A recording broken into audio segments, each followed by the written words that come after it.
अस्सलाम वालेकुम। और आप सब कैसे हैं? क्या कर रहे हैं? सारी चीज़ें जो है कमेंट में बताने की कोशिश करें। स्टडी स्टार्ट किए हैं कि नहीं एग्ज़ाम के लिए? एग्ज़ाम का रूटीन तो पब्लिश हो चुका है। असाइनमेंट कंप्लीट हुआ कि नहीं आप लोगों का लिखना, और सबमिट हुआ कि नहीं, है ना? एग्ज़ाम देने का इरादा आप लोगों का है या नहीं है ना? तो क्या इरादा अगर नहीं है तो क्यों नहीं है? ज़रूर से कमेंट करने की पता ये कीजिए, ताकि कोई उसका हल निकल सके। आप लोग बात को बताएँगे चीज़ों को, तभी उनकी जो है हल निकल सकती है।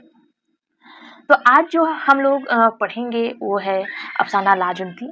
अफ़साना लाजवंती जो है राजेंद्र सिंह बेदी की लिखी हुई बहुत ही अ, उम्दा और काफ़ी अच्छी है, जो अ, इंडिया पाकिस्तान की जो तक़सीम के वक़्त लिखी गई ये एक अ, अफ़साना है ना? तक़सीम हिंद से मुतालिक जो है काफ़ी सारे अफ़साने आपको और नावल, ये सारी चीज़ें जो है आपको देखने मिलेगी, जिसमें से लाजवंती भी एक है ना? और काफ़ी अच्छी लिखी हुई है, काफ़ी सारी चीज़ों को बताया गया है, जिससे उस वक़्त की उस उलझन को मालूम चलती है, पता चलती है ना? तो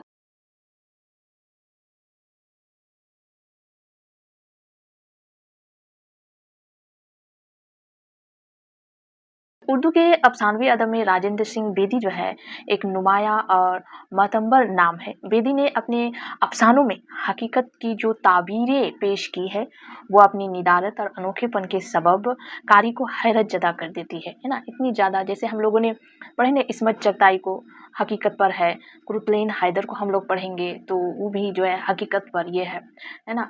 प्रेमचंद को हम लोगों ने पढ़ा था, वो गाँव की जो हकीकत थी वो हम लोगों ने देखा। किशन चंद को देखेंगे तो किशन चंद का भी हकीकत के ऊपर है कालू भंगी, है ना? तो इसी तरह राजेंद्र सिंह बेदी की लिखी हुई ये अफ़साना लाजवंती भी एक हकीकत पर बनी हुई अफ़साना है ना? जो कारी को जो है, पढ़ने वालों को जो है हैरत में डाल देती है, सोचने पर मजबूर कर देने वाली जो है ये अफ़साना है। हक़ाइक़ की दरियाफ़त और उसकी पेशकश के लिए उन्होंने बिस्तर शुक़ और हिंद घरवानों की ज़िंदगी को पेश मंज़र के तौर पर इख्तियार किया है। मर्द और औरत के रिश्तों की पेचीदगियाँ, नफ़सियाती उलझनें और तहदारियाँ बेदी की पसंदीदा मौज़ूआत हैं। आम इंसानों की छोटी-छोटी खुशियाँ, आम और सादा ज़िंदगी की नज़र ना आने वाली पेचीदगियाँ, कस्म-कस्म और उसकी बातिनी अहवाल को तमाम तहदारियों के साथ जो है बेदी ने कमाल और हुनरमंदी से जो है इस अफ़साने में पेश किया। खुसूसन निश्वानी किरदारों की बातनी कैफ़ियत और कस्म-कस्म को बयान करने के जितने और जैसे तरीके बेदी के यहाँ मिलते हैं, दूसरे अफ़साना निगारों के यहाँ कम नज़र आते हैं। राजेंद्र सिंह बेदी ने ज़िंदगी के अहम तजुर्बात को अपनी कहानियों का मौज़ू बनाया और इंसानी जज़्बात व एहसासात और नफ्सियात की गिरह है बहुत चाबुक-दस्ती से खोली है। राजेंद्र सिंह बेदी का अगर देखा जाए तो ये साहूकार अफ़साना है, लाजवंती भी उसी सिलसिले की कड़ी है ना? जो उनकी बेहतरीन अफ़सानवी मजमूआ अपनी दो मुझे दे दो में दे दो का पहला अफ़साना है ना? ये अफ़सानवी मजमूआ का नाम है, और इस नाम से उनकी एक अफ़साना भी है ना? अपने दुःख मुझे दे दो ये एक अफ़सानवी मजमूआ का नाम है, जिसमें पहला अफ़साना लाजवंती है, लेकिन अपने दुःख मुझे दे दो ये एक अफ़साने का नाम भी है। लाजवंती का पस मंज़र तक़सीम हिंद के बाद के हालात है ना? बाद के हालात है। मैंने बताया तक़सीम हिंद के मुतालिक है ना?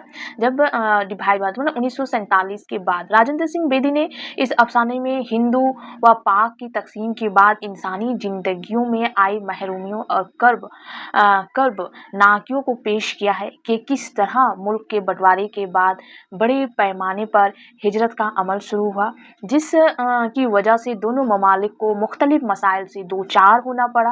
अफ़साना लाजवंती जो है इस मग़विया है ना औरतों की दर्द व कर्ब की रवाद बयान करता है।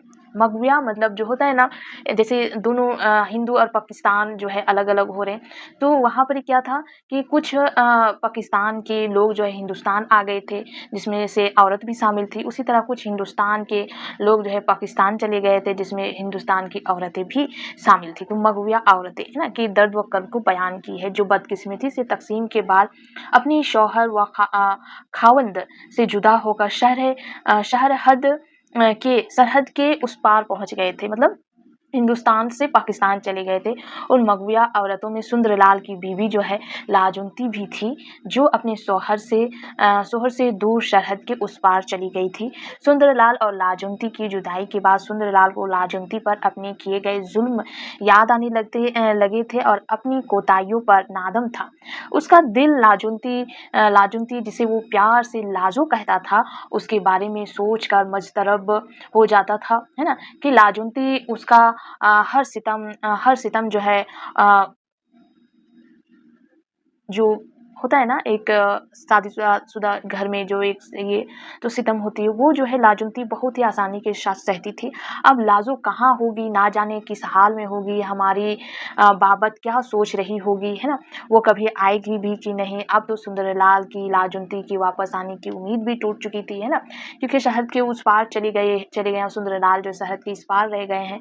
तो उनके साथ बिताए हुए जो दिन थे, है ना, तो वो दिन जो है वो याद करने लगते कि किस तरह से उसके साथ हम जुल्म करते थे, लाजो के साथ, जो लाजो उसको प्यार से कहता था, तो किस तरह से वो उसके ऊपर जुल्म करता था, लेकिन फिर भी वो कुछ ना कहती थी, है ना। उम्मीद टूट चुकी थी और उसने लाजवंती के बारे में सोचना ही छोड़ दिया था। सुंदरलाल का गम अब दुनिया का गम बन चुका था। उसने अपने दुख से बचने के लिए अपनी जात को समाजी खिदमत में गर्क कर दिया था। मगविया औरतों के सिलसिले में चलाए जा रहे प्रोग्राम दिल में बसाव का सेक्रेटरी मुंतखब कर लिया गया था, है ना।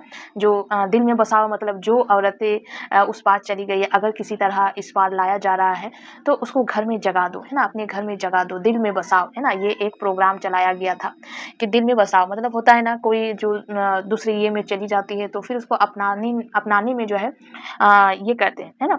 तो उसी तरह का प्रोग्राम हुआ था कि नहीं, अगर आप लोगों को आपकी बीवी या फिर लड़की मिल जा रही है तो उसको दिल में बसा मतलब घर में जगा दो, है ना। उसको उसी तरह बिहेवियर करो जैसे पहले करते थे, है ना। इस प्रोग्राम के तहत हिंदू और पाकिस्तान के दरमियान अगवाशुदा औरतों का तबादला किया जाता था और उजड़े हुए घरों को बसाने की मुहिम चलाई जा रही थी, है ना। मुहिम चलाई जा रही थी। भला आखिर एक दिन अचानक जो है सुंदरलाल का शनाशा लाल चंद ने सुंदरलाल को मुबारकबाद दी कि उसने वागिया की सरहद पर लाजो भाभी को देखा है। ये सुनकर सुंदरलाल का दिल बेचैन हो उठा और वो सरहद जाने की तैयारी करने लगा कि उसे लाजो के आने की खबर मिली है। वो गया और उसे अपने साथ घर ले आया, लेकिन अब सब कुछ जो है बदल चुका है ना। प्रोग्राम कर रहा था कि दिल में बसाओ, लेकिन वो जब खुद अपने घर लाजो को लेके आता है तो लेकिन वो सारी चीज़ें जो है बदल जाती है उसके लिए, है ना।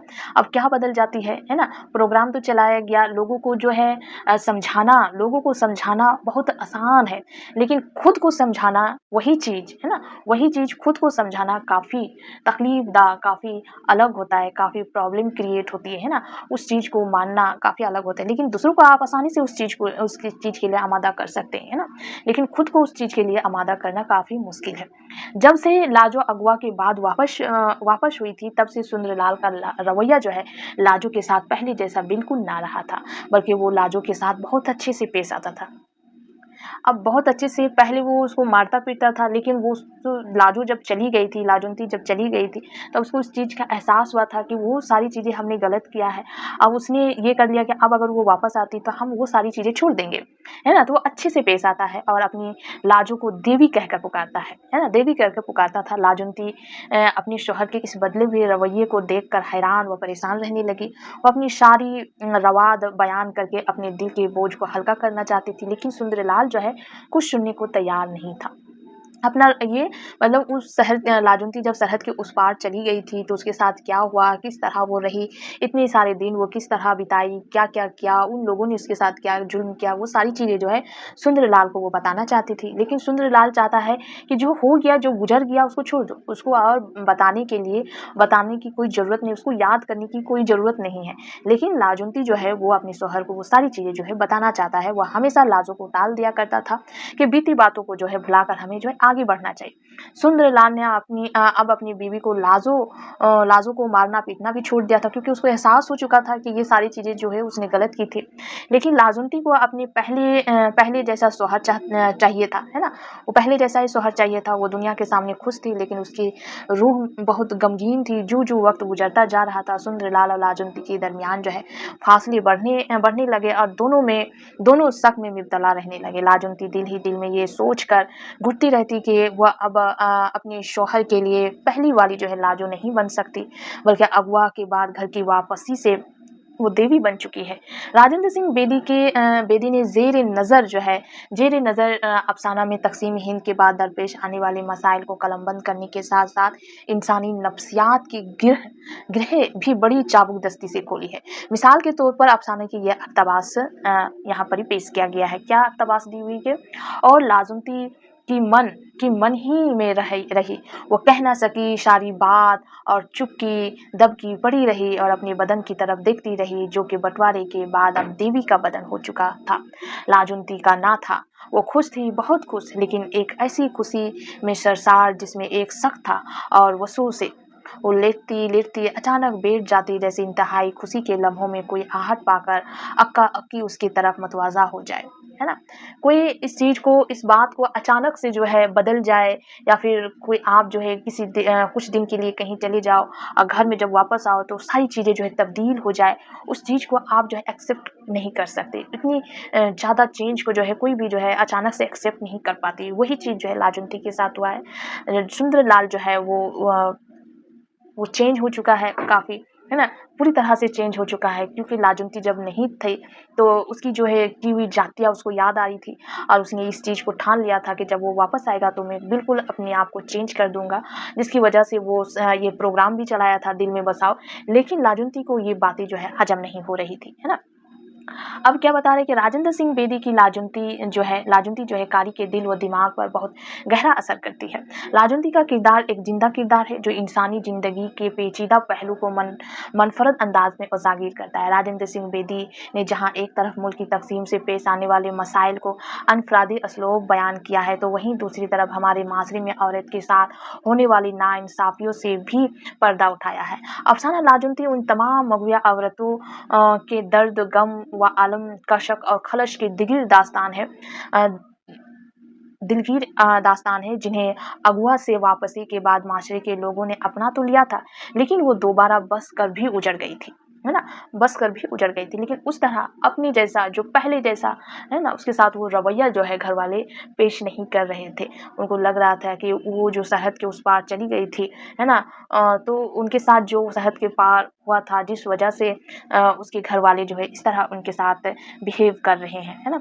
यहाँ पर क्या करें, प्रोफेसर वहाब असराफी लिखते हैं कि इंसानी जो है अलमी की ये कहानी जहन व दिमाग पर अजीब असर छोड़ती है। लाजोंती जहन के गोसे-गोसे में बस जाती है और उसके किरदार की हर अदा भूले नहीं भुलाई जाती। सवाल ये है कि औरत क्या चीज़ है कि बस किसी के हाथ लगते ही वो बाकी नहीं रहती, जो पहले रहती है ना?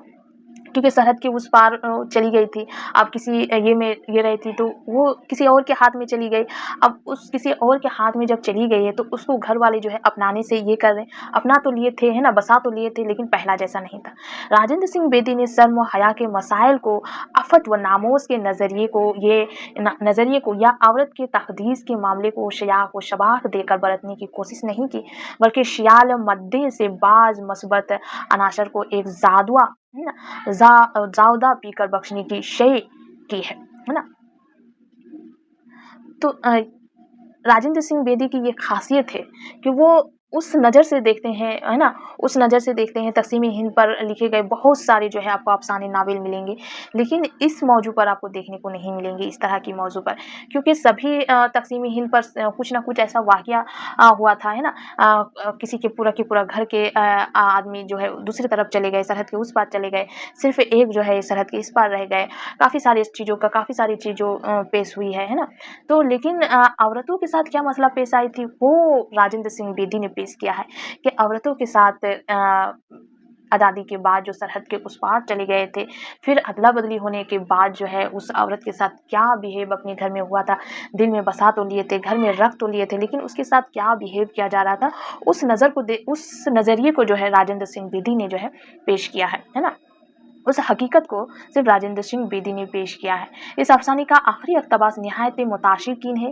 गोया हमारे माशरे में औरत का वजूद इतना कमज़ोर है, जैसे छुई-मुई का कोई पौधा हो, जो हाथ लगने से कमला जाए, ठीक उसी तरह जैसे कि लाजुनती के साथ हादसा पेश आया, राजेंद्र सिंह बेदी ने लाजुनती के इस कर्ब को दर्ज झेल इक़्तिबास में निहायत मुताशिर-कुन अंदाज़ में बयान किया है। क्या बयान किए हैं इस इक़्तिबास को? देखते हैं। वो सुंदरलाल की वही पुरानी लाजो होना चाहती थी, है ना? काफ़ी दुःख भरी है। पुरानी वाली होनी चाहती थी, लेकिन सुंदरलाल वो नहीं चाहता था, जो गाजर से लड़ पड़ती और मूली से मान जाती, लेकिन अब लड़ाई का सवाल ही नहीं था। सुंदरलाल ने उसे ये महसूस करा दिया जैसे वो लाजुनती काँच की कोई चीज़ है जो छूते ही टूट जाएगी, और लाजो आईने में अपने शराफा की तरफ देखती और आखिर उस नतीजे पर पहुँचती कि वो और और तो सब कुछ हो सकती है, पर लाजो नहीं हो सकती, है ना? देवी हो सकती है, लाजुती हो सकती है, लेकिन वो पुरानी जो लाजो सुंदरलाल के लिए वो नहीं हो सकती। वो बस गई है, पर उजड़ गई है। सुंदरलाल के पास उसके आंसू देखने के लिए आंखें थे और ना आहें सुनने के लिए कान, पर भात फिरा निकलती रही, है ना? निकलती रही और मोहल्ला मोहल्ला सकूर का सदारक रसालो और नेकी राम के साथ मिलकर उसी आवाज़ में गाता रहा, है ना? क्या? हाथ लैया कमलानी लाजुनती दे बोटी, ये ये है ना? राजेंद्र सिंह बेदी ने अफसाना लाजुनती का इख्तिताम कुछ ऐसी फितरी अंदाज में किया है कि कारी को गैर मानूस महसूस नहीं होता है, और ऐसा लगता है गोया यह अंजाम बिल्कुल दुरुस्त और मुनासिब है। बेदी ने इस अफसाने में इंसानी कर्ब व मसाइल को गरचे बराह रास्त पेश किया है, लेकिन उसके असलूब के लताइफ के सबब ये परेशानियाँ इश्तिहार नहीं बनती, बल्कि कारी को ये अपने जज्बात व एहसास से हम आहंग महसूस होती है। गज राजेंद्र सिंह बेदी ने फ़िक्र की गहराई और अनफरादी असलूब के ज़रिए अफसाना लाजुनती को न सिर्फ नई मानूयत अता की है, बल्कि उसे लाजवाल भी बना दिया है ना? अगर हम इसकी मिसाल कुछ और अभी की देते हैं, जैसे कि अगर कोई पकड़ लीजिए घर में है, कोई लड़की जो है भाग जाती है किसी लड़के के साथ, है ना?